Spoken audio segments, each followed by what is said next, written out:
하이델베르 교리문답 제9주일 제26문 당신이 나는 전능하신 아버지 하나님 하늘과 땅의 창조주를 믿습니다 라고 고백할 때 당신이 믿는 것은 무엇입니까? 우리 주 예수 그리스도의 영원하신 아버지 곧 무에서 하늘과 땅과 그 안에 있는 모든 것을 창조하시고 영원한 경륜과 섭리로 그것들을 여전히 붙드시고 다스리시는 분이 그분의 아들 그리스도 때문에 나의 하나님과 나의 아버지가 되심을 믿습니다. 나는 하나님을 전적으로 신뢰하므로 하나님께서 나의 몸과 영혼에 필요한 모든 것을 채워주시며 이 슬픈 세상에서 내게 닥친 모든 역경을 선으로 바꿔주실 것을 조금도 의심하지 않습니다. 그분은 전능한 하나님이시기 때문에 능히 이 일을 하실 수 있으며 또한 신실한 아버지이시기 때문에 기꺼이 하실 것입니다. 말씀 봉사 후에는 니케아 신경을 통해 우리의 신앙을 함께 고백하는 찬송 48장 1절, 2절, 3절을 함께 부르도록 하겠습니다.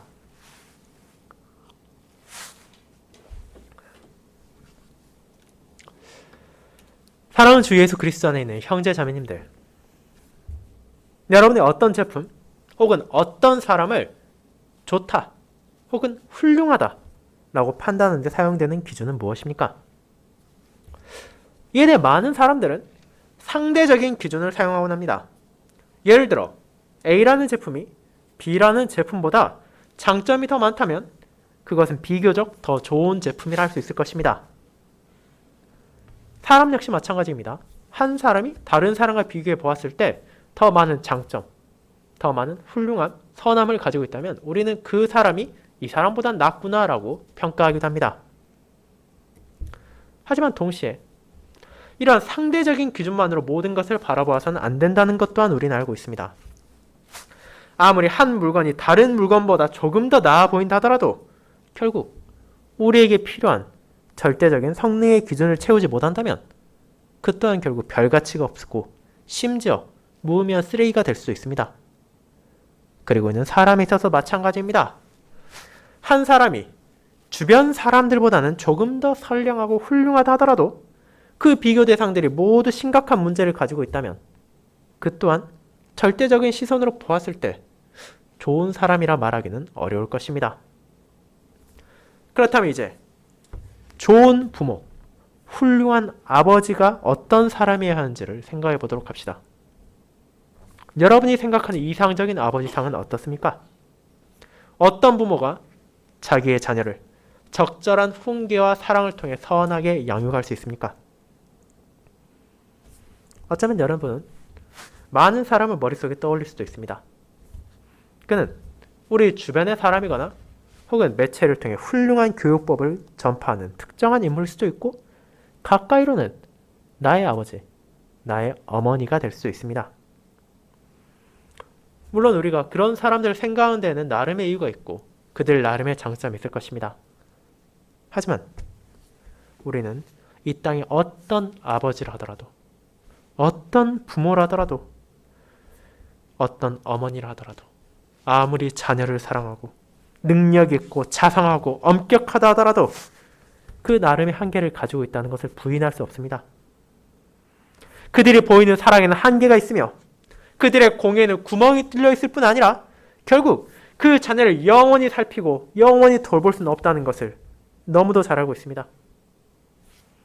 그러나 동시에 성도는 그런 이 땅의 부모들의 부족함 안에서 어떤 결핍도 없고 어떤 부족함도 없는 온전한 하늘 아버지를 바라보게 됩니다. 우리가 세상에서 살아가는 동안 부모와의 관계에서 상처를 받고 자신의 자녀를 양육하는 동안 그 자신의 부족함을 처절하게 깨닫는다 하더라도 이 땅에 어떤 아버지나 어머니와도 비교할 수 없는 조금의 결핍도 없는 한 분께서 그리스도의 공로로 인해 나의 아버지가 되어주셨다를 고백함으로 우리는 그 안에서 위로를 받을 뿐 아니라 그분의 돌봄이 영원할 것이며 기쁨을 누립니다. 저는 그와 같은 놀라우신 성부 하나님에 대한 진리를 고백하는 사도신경의 첫 부분을 이 땅의 아버지와 다른 하늘 아버지라는 제목으로 나누고자 합니다. 그리고 성경에 나오는 다양한 아버지의 모습을 통해 우리가 어째서 궁극적인 신뢰를 이 땅의 부모에게 둘 수 없는지와 그럼에도 성도가 절대적인 믿음을 두고 의지할 수 있는 한 아버지가 계시다는 사실을 함께 고백하고자 합니다. 이를 첫 번째, 결코 온전할 수 없는 이 땅의 아버지, 두 번째, 조금의 부족함도 없는 하늘 아버지라는 소제목으로 함께 나누도록 하겠습니다. 먼저 첫째로 결코 온전할 수 없는 이 땅의 아버지에 대해 생각해 보도록 합시다. 형제자매 여러분, 지난 주일 우리는 저와 여러분이 과거의 신자와 미래의 성도들과 함께 붙잡고 고백하는 기독교 신앙의 신조들이 어떤 의미를 가지고 있으며 무엇을 전하고 있는지를 함께 살펴보았습니다. 이 보편적이고 의심할 바 없는 신앙의 신조들이, 다르게 말하자면 사도신경이 하나님의 자녀들에게 무엇을 고백하게 하고, 그것이 어째서 처음 기록된 1000년 이상이 지난 이 시기에도 여전히 교회의 신조로서 남아있을 수 있는지를 알아본 것입니다. 그 이유는 그것이 가진 보편성 때문이었습니다. 분명 세상의 학문들, 과학과 철학을 비롯한 수많은 지식들은 영원한 진리라 칭하기는 어려움이 있습니다. 대부분의 경우 새로운 발견이 이루어지거나 사회나 인식이 변화하면 기존의 내용을 수정해야 하거나 혹은 그 전제부터 완전히 뒤집히는 경우가 있기 때문입니다. 하지만 사도신경은 그와 같은 세상의 학문과는 다른 점이 있습니다. 그것은 이 땅의 자연질서나 사회의 동향에 기반한 학문이 아니라 그것의 기반이 오직 하나님의 말씀에만 놓여 있다는 것입니다. 그렇게 아무리 세월이 지나고 세상이 변화한다더라도 신실하신 하나님께서 말씀하신 모든 것들이 진리에서 벗어나지 않으며 그 복음의 약속이 영원히 굳게 서 있기에 이 말씀이 전하는 것들을 순수하게 요약하여 가르치는 사도신경 또한 보편성을 지니고 있다는 것을 우리는 함께 알아보았습니다. 그리고 동시에 이것은 의심할 바 없는 사도적인 고백이었습니다. 하나님께서는 교회와 성도들을 선지자들과 사도들의 터 위에 세우셨고 그들이 순수하게 선포한 진리의 말씀 안에서 우리가 자라나게 하셨습니다.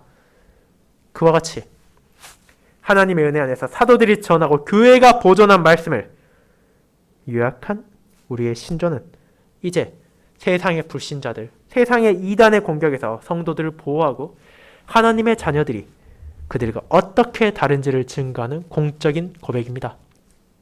그렇게 이 신앙을 고백할 때마다 우리는 하나님께서 주신 복음의 약속, 그분의 말씀 안에서 계시된 은혜의 진리와 그분을 향한 감사의 마음을 우리 마음에 새깁니다.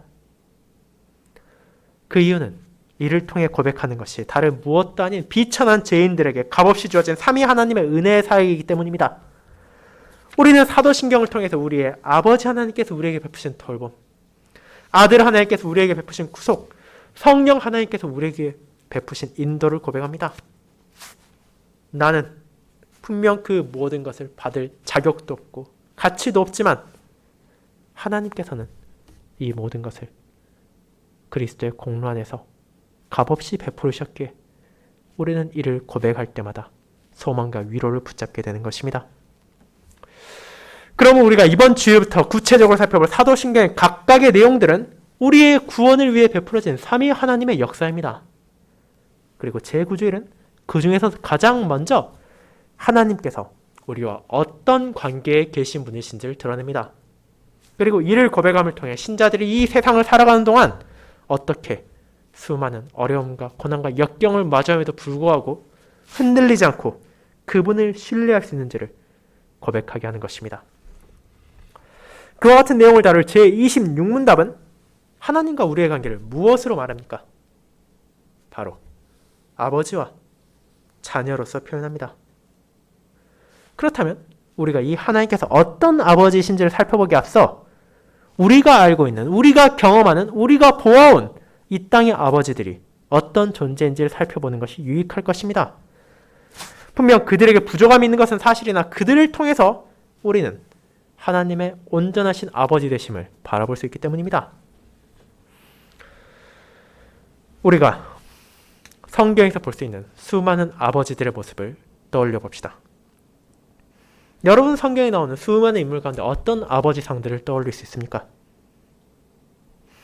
모든 인류의 첫 조상인 아담으로부터 시작하여 오늘날의 성도들 이르기까지 그 아버지들은 분명 나름의 방식으로 자녀들을 사랑하기도 하고 자녀들을 훈육하기도 하고 자녀들을 양육하기도 했습니다.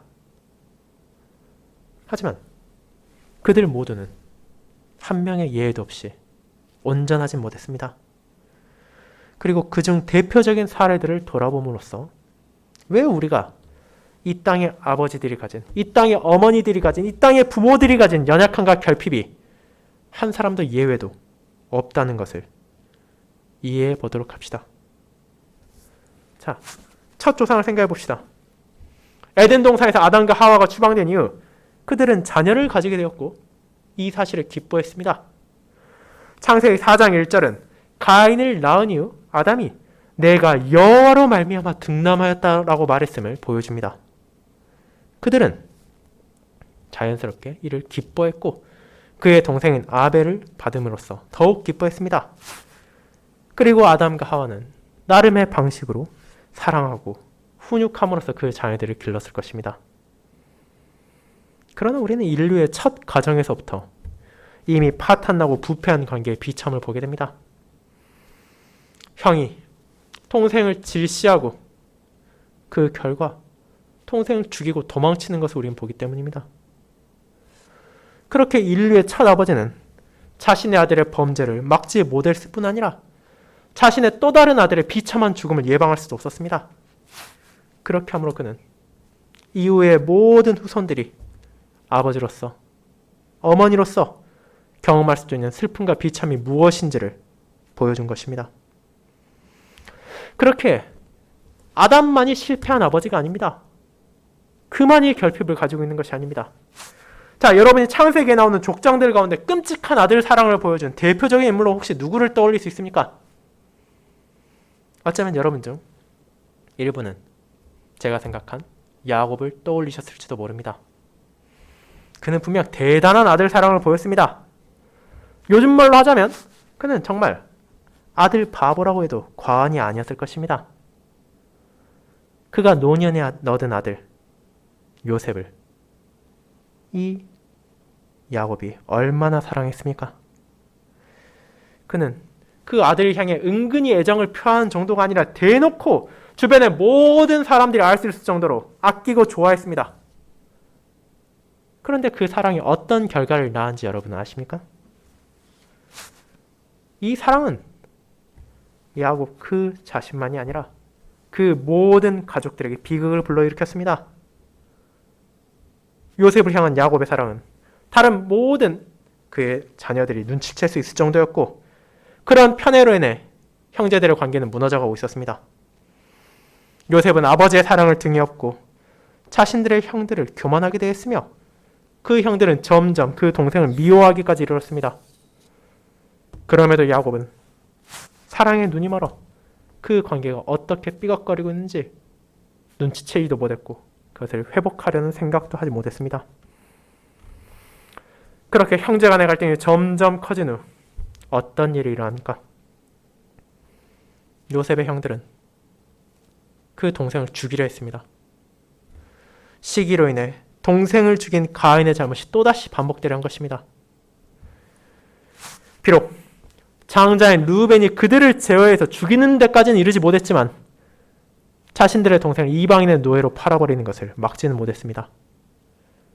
결국 야곱의 편애는 자신의 슬픔으로 찾아왔고 형제들의 범죄로 이어졌습니다.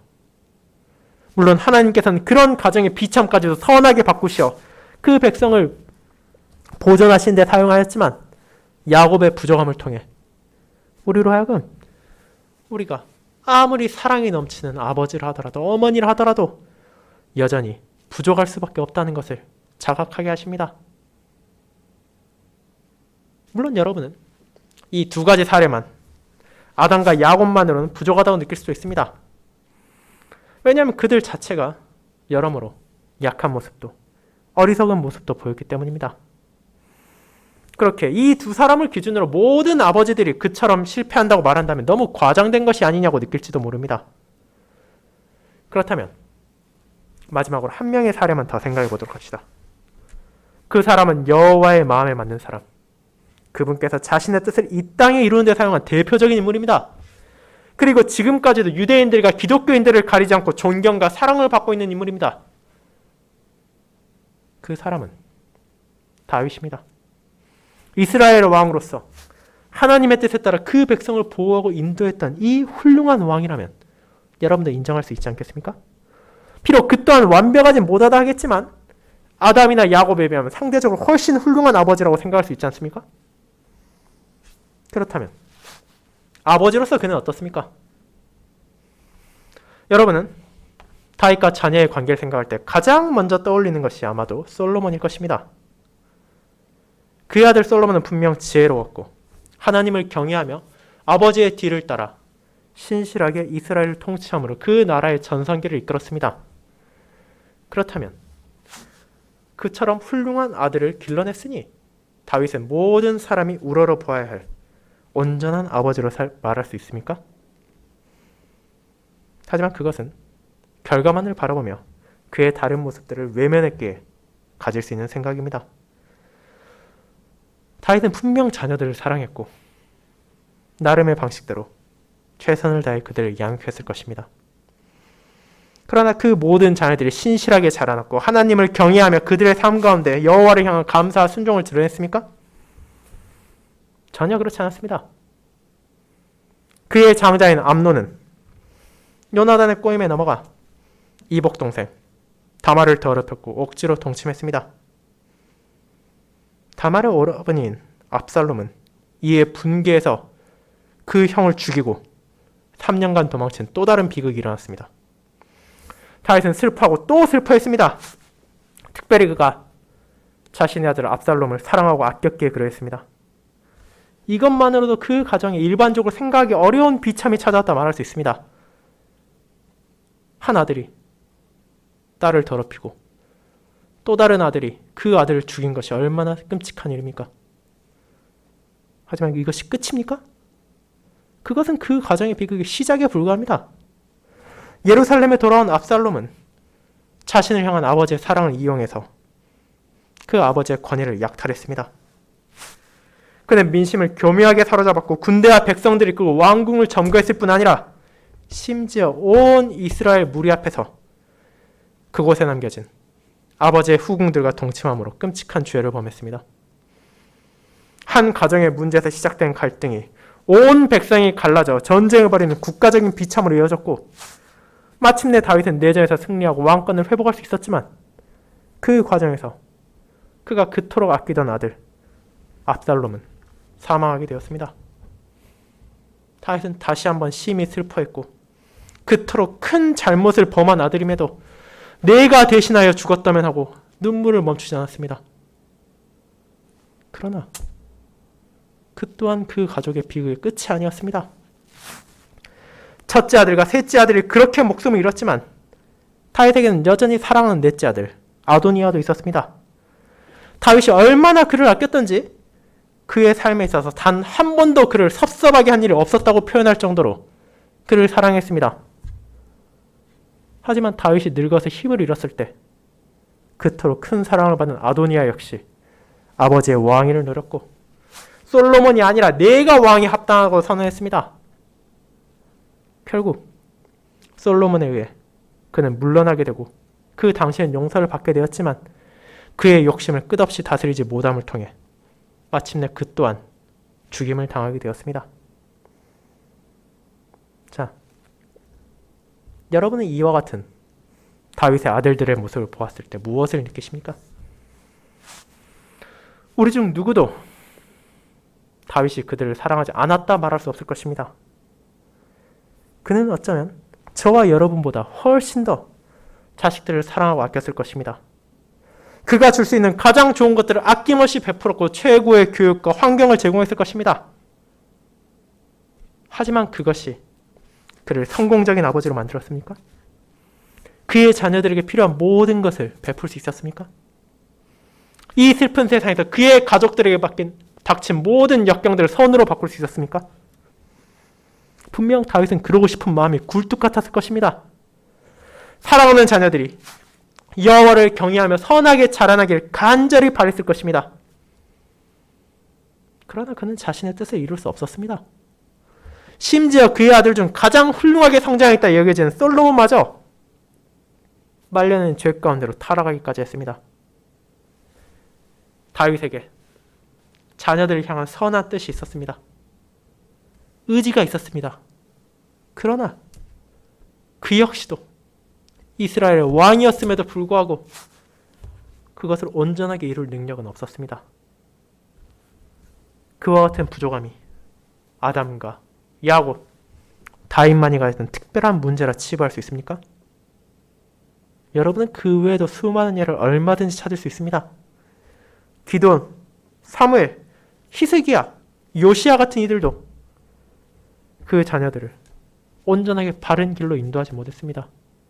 그들 자신은 나름의 신실한 삶을 보였음에도 불구하고 말입니다. 심지어 그들 모두는 불신자도 아니라 하나님을 경외하는 그분의 백성이자 동시에 아버지로서 애정과 의지를 가지고 있었음에도 불구하고 그랬습니다.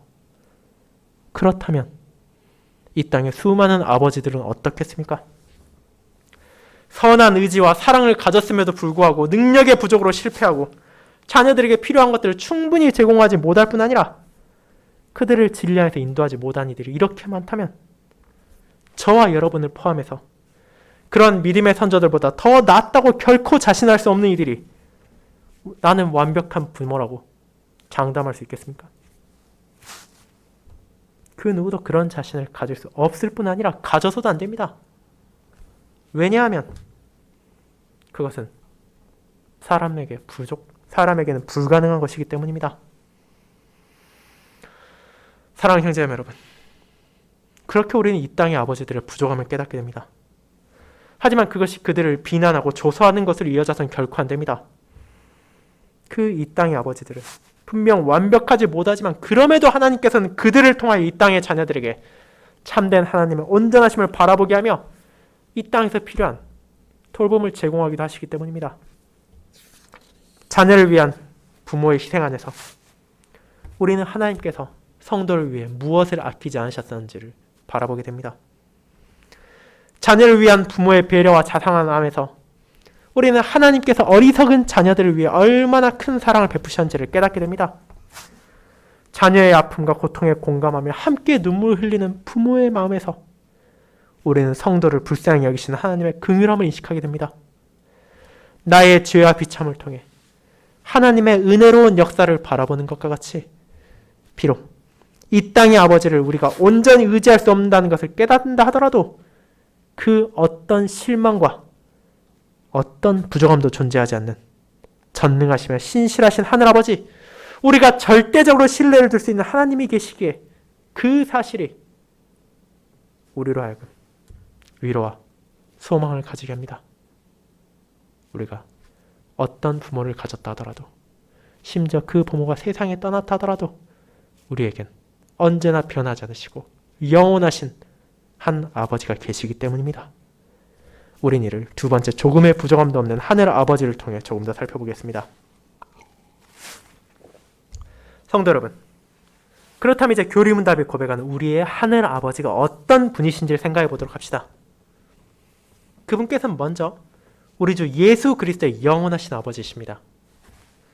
저와 여러분의 아버지기에 앞서 영원부터 영원까지 성부 하나님과 성자 하나님은 온전한 사랑 안에서 아버지와 아들의 아름다운 관계를 증가하고 계십니다.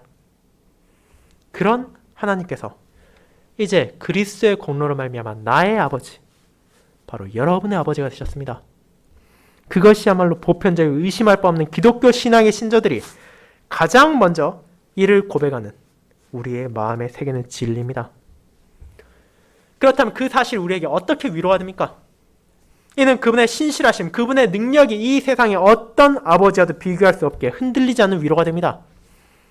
교리문답을 통해 사도신경을 통해 우리가 고백하는 것은 그저 우리에게 아버지가 한 명 더 있구나라는 것이 아닙니다.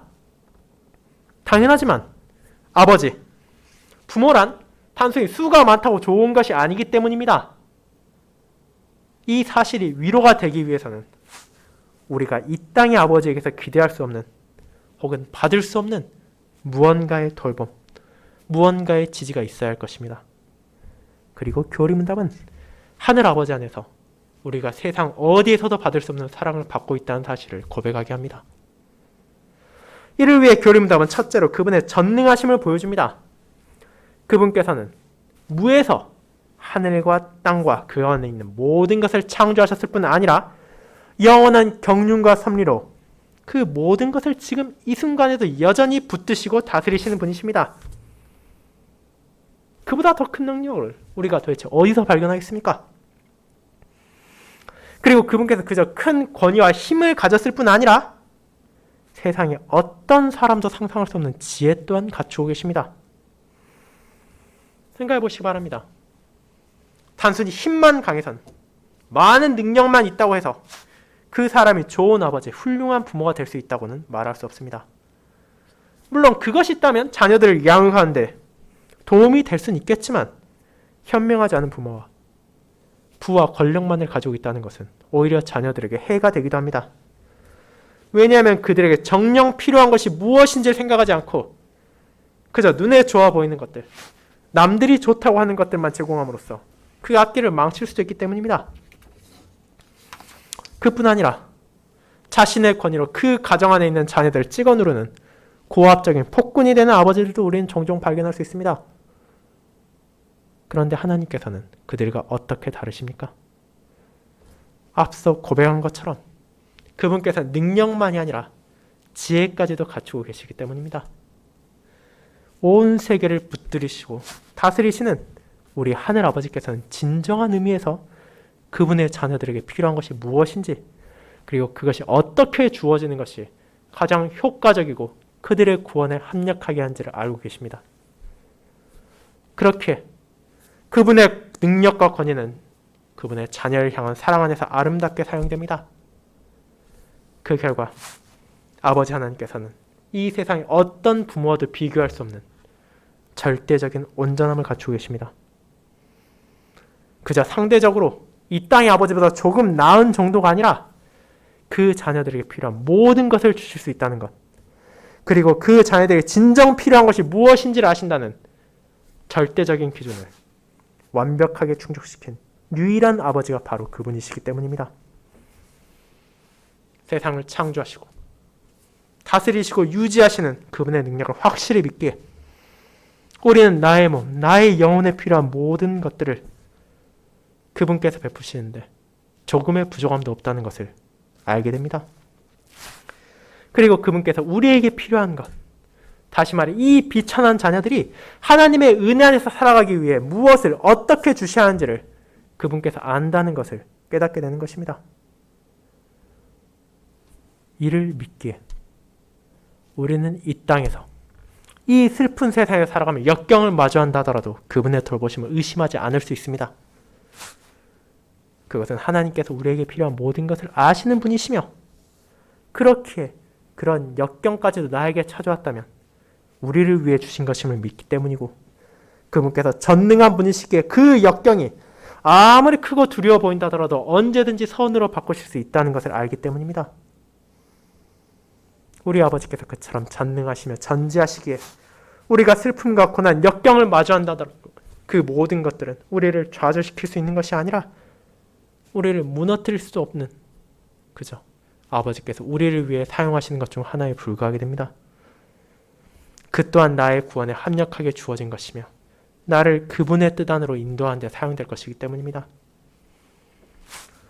그리고 이를 확신할 수 있는 또 하나의 이유는 바로 그분의 신실하심입니다. 우리가 종종 친구나 사람을 향해 사용하기도 하는 신실하다는 표현은 누군가가 믿을만하며 변하지 않는다는 의미를 가지고 있습니다. 하지만 정확하게 따지자면 그 단어가 온전히 합당한 분은 한 분, 하나님뿐입니다. 왜냐하면 사람은 자신의 의도와도 상관없이 그 신실함을 지킬 수 없을 때도 있기 때문입니다.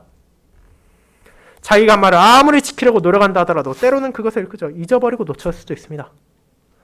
때로는 내 상황이 너무 악화되어서 그 약속을 지키기 위해 행동할 수가 없을 때도 있습니다. 때로는 그저 변덕으로 인해 과거의 약속을 무시할 수도 있습니다. 그러나 하나님은 다르십니다. 그분은 자신이 하신 모든 말씀을 완벽하게 지키십니다. 그분은 영원히 변하지 않으시고 그분의 약속 또한 변하지 않습니다.